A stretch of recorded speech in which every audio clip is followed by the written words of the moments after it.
Programa Falando em Saúde. Oferecimento Centro Auditivo Cine. Ouvir em sua forma mais sublime.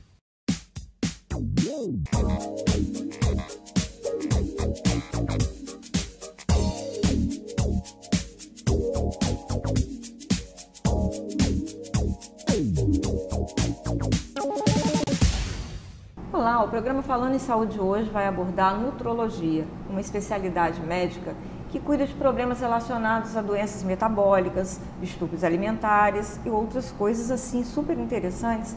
Quem vai contar pra gente é a doutora Clarissa Peixoto. Seja bem-vinda, doutora. Obrigada pelo convite. Que é nutróloga. Doutora, o que é a nutrologia? O que faz um nutrólogo? O nutrólogo é um médico que fez especialização em doenças que estão associadas à má alimentação ou que são causadas pela má alimentação. Então, nós fazemos uma avaliação geral no paciente, no exame físico, na anamnese, e podemos, com isso, avaliar e atender o paciente nesse sentido, em orientar qual é a alimentação melhor para o caso dele e tentar prevenir doenças que possam estar associadas à alimentação inadequada daquele paciente. Agora, as pessoas ainda confundem muito a nutrologia com nutrição? Sim, confundem bastante, né? O nutricionista, ele faz faculdade de nutrição, também, né, avalia a alimentação dos pacientes, mas eles têm outras áreas de atuação, né, como a área hospitalar, a parte de produção, enquanto o nutrólogo é um médico especializado nessa situação que eu relatei anteriormente. Agora, a senhora também trabalha com a parte clínica do paciente como um todo e a parte endócrina como um todo, quer dizer, é uma especialidade bem abrangente, né? Sim, uma especialidade bem abrangente. Então, a gente pode atender os pacientes a nível de consultório, bem como a nível hospitalar. Então, aqueles pacientes que estão incapazes de se alimentar de forma adequada por via oral, eles são atendidos e são avaliados se há necessidade de passagem de uma sonda nasoentérica ou se eles precisam de uma alimentação mais especializada, chamada de nutrição parenteral. E atualmente existe a nutrologia esportiva, que é uma área que vem crescendo bastante. Agora, a senhora estava falando para mim de doenças nutricionais, metabólicas. A senhora poderia explicar um pouquinho para a gente sobre isso? Sim. O diabetes mellitus, por exemplo, principalmente do tipo 2, né, é uma doença associada, dentre outros fatores, à alimentação inadequada e à obesidade. Pacientes que podem desenvolver gota, que é uma doença em que ocorre por aumento do ácido úrico, também pode estar associada a uma alimentação adequada, rica em proteínas, carne animal, dentre outras coisas. Além disso, a dislipidemia, né, o aumento de colesterol, triglicerídeo. Em algumas situações, a gente consegue, com uma alimentação adequada, reduzir esses níveis. Em outras, a gente tem que associar medicamento realmente. Pacientes com insuficiência renal crônica, que precisem de reavaliação da dieta, porque não podem fazer uma ingesta muito grande de proteína. Várias situações.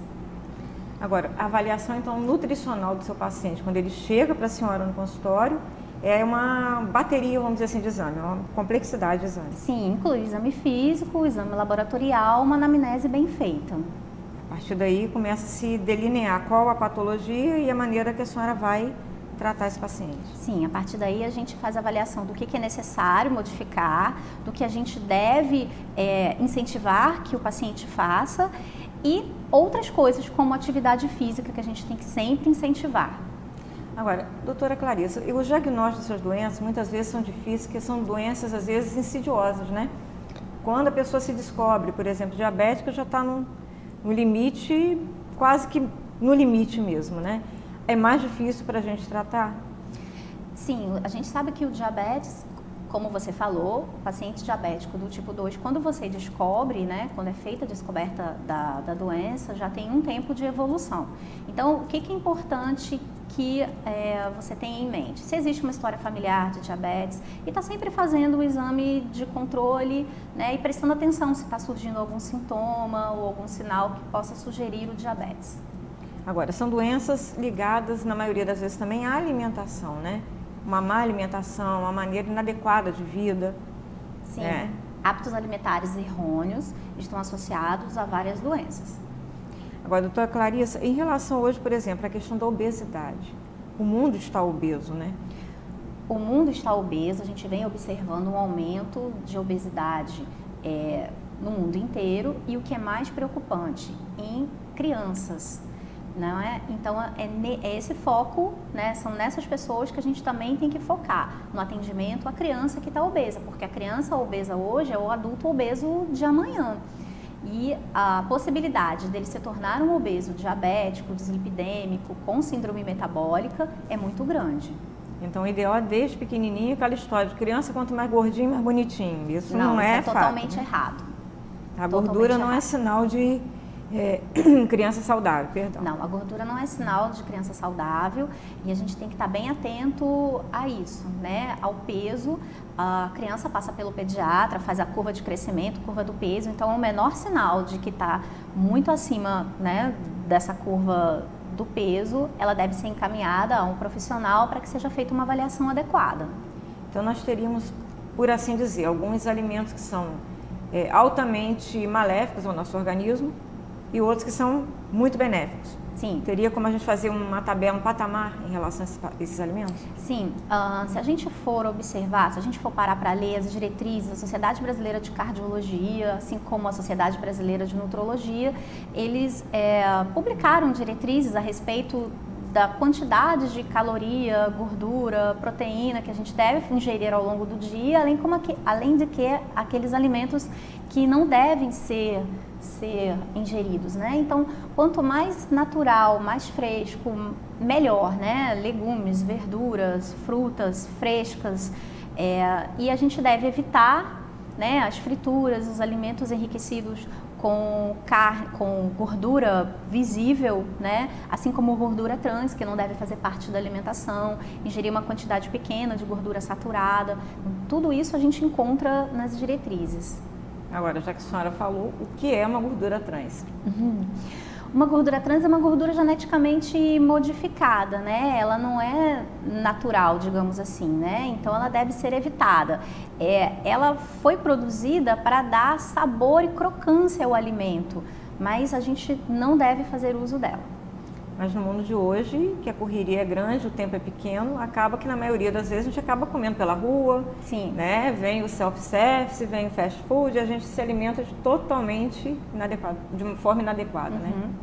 Mas o que eu tenho observado é que as pessoas têm procurado uma forma de mudar isso. Quem realmente tem interesse pela sua, né, pela saúde, por uma qualidade de vida, né, por chegar a uma fase mais adulta, estando saudável, tem procurado se programar em relação à sua alimentação. Então, sempre que a gente orienta, levar os lanchinhos mesmo, né? Se você trabalha num local em que você não consegue um alimento adequado e saudável, a gente orienta que você se programe e leve o seu lanche, né? Para que você tenha uma alimentação saudável todos os dias. Então, o nutrólogo também ensina ao cliente o potencial terapêutico dos alimentos, né? Olha, isso você deve comer, como a senhora explicou, frutas, verduras, legumes. Por outro lado também, até como prevenção dessas doenças que a gente vem falando ao longo aí do bloco, né? Sim, então a gente faz a orientação do que ele deve comer, do que ele deve, né, transportar, de como que tem que ser cada horário e quais são os alimentos mais importantes para ele, dependendo se ele quer prevenir alguma doença ou se ele quer tratar, né, como auxílio ao tratamento de uma doença, né? A reeducação alimentar, ela serve como auxílio. Se em determinada situação for necessário o medicamento, esse deve ser introduzido. Mas sempre com supervisão e orientação médica. Isso é importante a gente falar. Sim, a medicação é sempre de prescrição médica. Porque a gente ouve também muito, constantemente, a questão de dieta. Ah, dieta da moda, aí fica sem comer uma semana, tira, né, nutrientes essenciais e acaba causando uma segunda doença, né? Sim, a palavra-chave é equilíbrio. Então, a gente precisa ter equilíbrio em tudo que a gente faz na vida, incluindo na alimentação. Então, não dá para fazer nada radical, né? Então, a gente precisa ter um equilíbrio para que tudo dê certo, mesmo que aquele emagrecimento leve um pouco mais de tempo para acontecer, mas que aconteça de forma equilibrada. Porque não adianta perder muito peso, adoecer e daqui a pouco ganhar esse peso de novo e ainda por cima ficar doente, né? Aí ele vai ganhar um segundo tipo de doença, como você falou, né?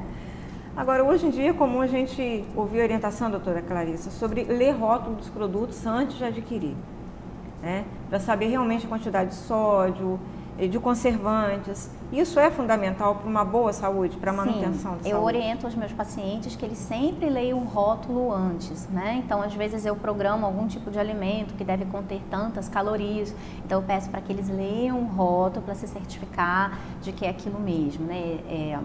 Existe uma doença chamada doença celíaca, em que os pacientes não podem fazer uso de produtos que contêm glúten. Então, eles têm que ser orientados a ler o rótulo de todo produto industrializado para se certificar de que realmente não tem. Assim como aqueles que têm intolerância à lactose, que não podem fazer uso também, né? Então, é importante, sim, que a gente leia o rótulo. Agora, esses pacientes conseguem detectar essa doença em tempo hábil? Ou é só no decorrer da vida, depois de sofrerem, né, muito com esses sintomas, é que se chega lá, não, ele tem intolerância à lactose, né, ele tem a fenilcetonúria, ele tem outro tipo de doença metabólica? Dependendo da doença, só vai descobrir depois de um certo tempo.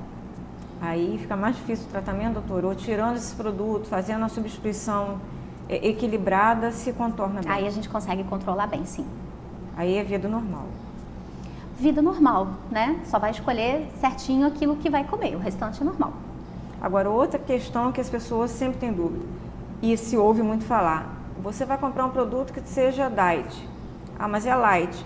O diet e o light servem para todo mundo? Não, são coisas diferentes, né? O diet significa ausência de um componente naquele alimento. Pode ser carboidrato, lipídio ou proteína.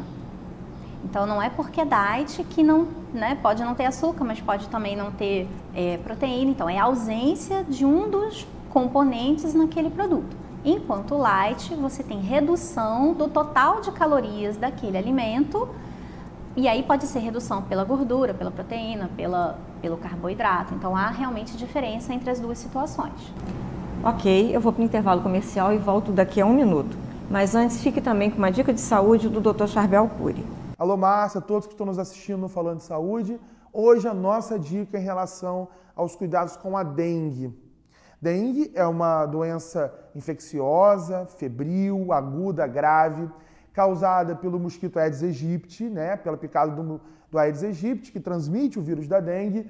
A dengue aqui no município de Campos é uma grande preocupação e também em toda a região norte fluminense, uma vez que ela costuma vir causando uma série de epidemias, anos sim, anos não, né? E nós estamos preocupados porque agora em 2015 pode aparecer uma outra doença viral que já apareceu em outros lugares do Brasil, mas ela pode chegar a Campos também, porque ela também é transmitida pelo vírus, pelo mosquito da dengue, que é a febre chikungunya.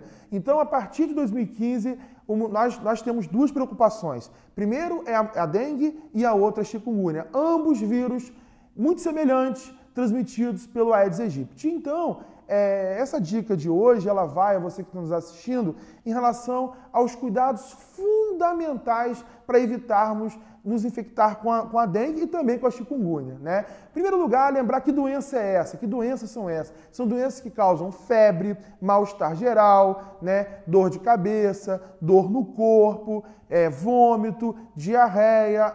E se você, depois de alguns dias, pode evoluir para sintomas hemorrágicos. Esse é a dengue. A chikungunya é muito parecido, com uma pequena diferença de que não causa sintomas hemorrágicos. Na grande maioria das vezes é uma dor muito forte nas articulações, dor muito forte no corpo, chamadas mialgias. Então, gente, o mais importante hoje é a gente dizer que a melhor estratégia para a gente evitar a dengue é não deixar o mosquito se criar. O mosquito da dengue e o mosquito do chikungunya é o mesmo mosquito, ele é uma máquina mortífera. Ele é altamente adaptado, ele gosta de todo tipo de água, ele gosta de temperaturas de 28 a 30 graus e eles se criam, né, em reservatórios de água, desde uma tampinha de garrafa até uma calha da nossa casa. Tudo aquilo que acumular água vai gerar dengue e chikungunya. Então a dica de hoje é, dê uma revisada na sua casa. Quando você sair para ir para uma casa de praia, revise a sua residência em Campos e também na sua região, na sua casa, na sua própria casa. Olha a sua caixa d'água, olha a calha da sua casa, olha os depósitos de plantas, nada pode acumular água. E além disso, quando você chegar na sua casa de verão, faça todos esses cuidados antes que a gente possa deixar o mosquito se criar. E também oriente vizinhos, oriente amigos, para que a gente não deixe o mosquito da dengue se criar. Se a dengue vier e a chikungunya vier, elas podem matar. E o que nós não queremos é um verão com transtornos graves, que são transtornos complicados para a nossa vida. O que nós queremos é um verão alegre, um verão divertido, que é o que nós desejamos para todos vocês.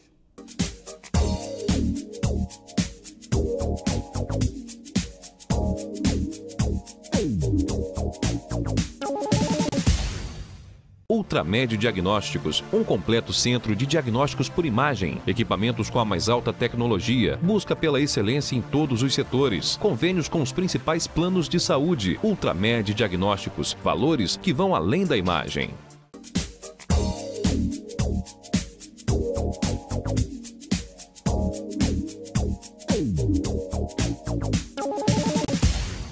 Falei que era rapidinho, estamos de volta aqui, batendo esse papo gostoso, tirando um monte de dúvida com a doutora Clarissa Peixoto, que é nutróloga.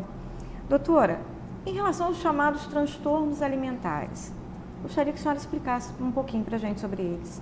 Então, a gente tem situações em que os pacientes podem apresentar anorexia nervosa ou bulimia, né, que são transtornos de alimentação relacionados ao contrário do que a gente estava discutindo em relação à obesidade, né? Então, nós temos situações em que as pacientes querem ser magras, se veem como pessoas muito obesas, embora não sejam tanto, e acabam errando na alimentação, buscando cada vez mais um emagrecimento de forma inadequada. Na anorexia, as pacientes ficam realmente anoréticas, né? Elas não comem, e elas acabam reduzindo muito peso. Então, elas têm um índice de massa corpórea muito baixo, em torno de 14, 15 ou até menos. Enquanto na bulimia, nós temos a situação em que o paciente ele provoca o vômito pós-alimentar na tentativa de não ganhar peso com aquele alimento consumido. Então, nem sempre esses pacientes eles são tão magros assim. Na maioria das vezes, eles têm um peso normal até para o sobrepeso, porque muitas das vezes o alimento acaba sendo absorvido antes mesmo que ele consiga provocar o vômito, né? São duas situações realmente que requerem um cuidado e um acompanhamento médico importante. Aí entra a parte clínica, da parte da nutrologia, a parte até às vezes da psicologia e psiquiatria, né, doutora? Sim, esses pacientes eles têm que ser acompanhados pelo nutrólogo e pelo psicólogo, pelo psiquiatra. É necessária uma equipe multidisciplinar para que a gente consiga fazer o acompanhamento e o tratamento dessa situação, que realmente não é uma coisa simples. E muitas vezes pode levar até a nossas jovens, né, que querem aquele padrão de beleza inspirado nos modelos famosos, todas muito magrinhas, né, até o óbito, né? Sim. A inanição, ela leva a um quadro de deficiência orgânica, né? Vários órgãos deixam de funcionar ou funcionam de forma inadequada em virtude do quadro de inanição. Então, é uma situação grave que requer um cuidado intensivo e rápido. A gente não pode esperar muito tempo para começar o tratamento desses pacientes. Agora, doutora, qual a diferença entre a alergia alimentar e a intolerância alimentar? A intolerância alimentar é quando você não consegue tolerar um determinado componente da dieta, seja carboidrato, seja proteína. Então, você não consegue tolerar aquele alimento. Então, você desenvolve manifestações clínicas como diarreia, distensão abdominal, vômitos em virtude de um alimento que não é bem tolerado. A alergia alimentar é quando você apresenta uma situação de alergia, né? O seu corpo desenvolve um processo alérgico em virtude de determinado componente. E aí ela pode se manifestar por alteração do trato gastrointestinal, como diarreia, vômito, ou pode ser alergia respiratória mesmo, né? Então são coisas um pouquinho diferentes que às vezes confundem. A intolerância é uma coisa mais crônica. O paciente vai ter que conviver com ela. E a alergia pode ter... aparece em determinado momento e não volta mais? Não, na verdade os dois acabam sendo crônicos, né? Tanto a intolerância quanto a alergia, você tem que retirar aquele componente da alimentação. De uma vez por todas? Sim. Agora, os portadores dessa intolerância alimentar, doutoras, diagnosticados, tratados, listados esses alimentos, eles substituindo, existem, principalmente crianças, maneiras de viver de uma maneira normal, Ou sempre vão estar sujeitos a terem processos recorrentes dessas alergias? Depende muito do que eles comem, né? Por exemplo, a doença celíaca, como eu falei anteriormente, você precisa tirar o glúten da alimentação. Mas você não pode comer aqueles produtos industrializados que contêm glúten, mas você tem que vigiar também a chamada contaminação dos alimentos. Então, ele não pode ir numa lanchonete ou qualquer outro local, um restaurante mesmo, que faça produtos que estejam juntos. Então, eles podem produzir. Vou dar um exemplo bom, assim, por exemplo, ele gosta de batata frita. Batata frita não tem glúten, mas se ela foi frita no mesmo óleo de um outro produto que contenha glúten, pode haver contaminação da batata frita. Então, eles conseguem viver bem, mas eles precisam prestar muita atenção naquilo que eles consomem. É complicado, né? Sim, não é uma coisa muito simples. Agora, a senhora é pós-graduada em terapia intensiva, né? Esse fato ajuda também quando a senhora está lidando com seus pacientes de CTI, o fato de ser nutróloga, que a senhora tem uma avaliação até metabólica mais completa deles? Sim, na verdade, a intenção de fazer nutrologia surgiu da época que eu fazia residência, né? Eu fiz residência de clínica médica na Universidade do Espírito Santo, Universidade Federal do Espírito Santo. Quando eu passei pelo setor de terapia intensiva, que eu passei a conviver mais com esses pacientes e que tinha um serviço de terapia nutricional, eu comecei a me encantar por esse lado e acabei fazendo, né, essa outra especialização. Então, o fato de eu conseguir olhar para esse outro lado acaba ajudando, porque são pacientes que precisam de um cuidado especial, de uma avaliação mais certa, né? E precisam de uma alimentação correta. E muitas das vezes é complicado, às vezes é difícil de você fazer uma alimentação por via oral nesses doentes, eles estão entubados, em ventilação mecânica, né? Muitas das vezes são grandes cirurgias abdominais que não dá para você fazer uma dieta interal ou mesmo por via oral. Então, dá para casar bastante, assim, né? Eu acho que ficou bem legal. Agora, então, explica pra gente um pouquinho qual a diferença, né, da nutrição da dieta, aquelazinha que vai pela sonda, né, que é enteral, e da parenteral, que é um pouquinho mais complexa. Isso, a nutrição enteral, então, é um tipo de alimento industrializado, de uma formulação conhecida, em que você compra na forma de líquido ou então de pó, né? Você pode manipular em casa ou ela já pode vir pronta. É um alimento que você administra através da sonda enteral, ou ela pode vir numa formulação como se fosse um suplemento oral para você fazer por via oral. Você precisa de um intestino funcionante de forma adequada. Enquanto a nutrição parenteral é um alimento industrializado ou feito em empresas prestadoras de bens e serviços que produzem esse tipo de alimento e que ele é administrado direto na veia.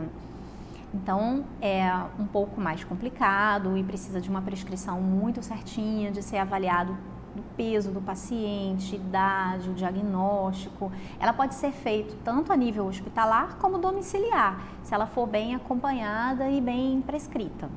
E sempre a prescrição parte de um nutrólogo? A nutrição parenteral é de prescrição médica. Ok. Doutora, a senhora estava comentando comigo que hoje em dia o câncer vem sendo a segunda causa maior de óbito no mundo. Isso se associa em algum momento à questão da má alimentação, da obesidade? Sim.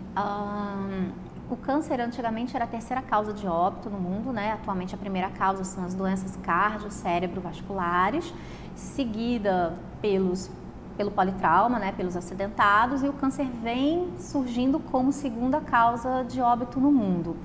E a gente sabe, né, isso já é cientificamente comprovado, que a obesidade ela está intimamente associada a alguns tipos de câncer, tanto no homem quanto na mulher. Então, a resposta para a sua pergunta é sim. Né? Se a alimentação é inadequada, se você surge com um ganho de peso, se você se torna um paciente obeso, você tem uma chance maior de morrer por conta de algum tipo de neoplasia. Mas lembrando que a principal causa de óbito é a doença cardio-cérebrovascular, que também pode estar associada à alimentação inadequada. Então, aqueles pacientes obesos, eles têm um risco maior de desenvolver diabetes mellitus tipo 2 e síndrome metabólica. Isso tudo pode gerar, no fim da história, né, ao surgimento dessa doença cardiocérebrovascular. Então, por isso que é tão importante, tanto se tem feito para tratar e prevenir a obesidade no mundo inteiro. E como a senhora falou, a questão da atividade física hoje em dia também é fundamental, né? Sim, a atividade física é o que tem sido sempre preconizado em todos os congressos. Então, todos os congressos médicos de nutrologia se fala muito da parte alimentar, mas também se fala muito da atividade física, do tanto que a gente precisa incentivar os nossos pacientes a praticarem atividade física regular, não é eventual. O atleta de fim de semana não vale? Não vale. Agora, a senhora me falou também que uma nutrição, uma dieta pobre em fibras, ela é um potencial fator para surgimento de câncer de intestino e colo? A gente orienta sempre que o doente tenha uma alimentação saudável, enriquecida com fibras, para tentar prevenir, né, dentre outras coisas, né, o câncer ele está associado, são vários fatores, né, predisponentes, e parece que a nível do trato gastrointestinal, o câncer de intestino talvez esteja associado a uma dieta pobre em fibras. Ok, queria agradecer a sua participação, está convidada a voltar outras vezes. Obrigada, eu que agradeço o gentil convite. E você que está em casa, espero que tenha gostado do nosso programa de hoje. Faça contato com a gente, marciatebarcelos@gmail.com, e passa lá no meu blog de marciabarcelos.blogspot.com. Não se esqueça, a gente se vê.